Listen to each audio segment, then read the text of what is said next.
मङ्गलाभरणाङ्घ्रिये मङ्गलानां निवासाय श्रीनिवासाय मङ्गलम् सर्वावयव सौन्दर्य सम्पदां सर्वचेतसां सदा सम्मोहनायास्तु वेङ्कटेशाय मङ्गलम् नित्याय निरवध्याय सत्यानन्दचिदात्मने सर्वान्तरात्मने श्रीमद्वेङ्कटेशाय मङ्गलम् स्वतः सर्वविदे सर्वशक्तये सर्वशेषिणे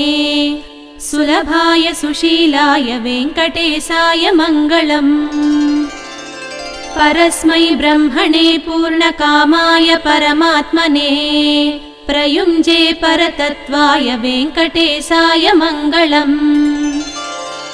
आकाशतत्त्वमश्रान्तमात्मनामनुपश्यताम्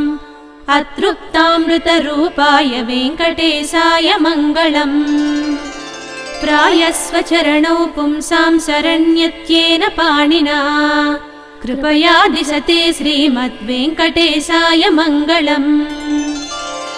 दयामृततरङ्गिण्यास्तरङ्गैरतिशीतलैः अनङ्गैः सिञ्जिते विश्वं वेङ्कटेशाय मङ्गलम् स्रग्भूषाम्बरहेतीनां सुषमावहमूर्तये सर्वार्तिशमनायास्तु वेङ्कटेशाय मङ्गलम्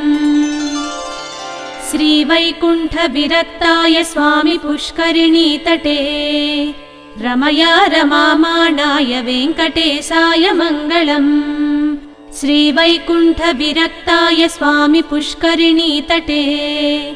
रमया रमामाणाय वेङ्कटेशाय मङ्गलम् श्रीमत्सुन्दरजामातृमुनिमानसवासिने सर्व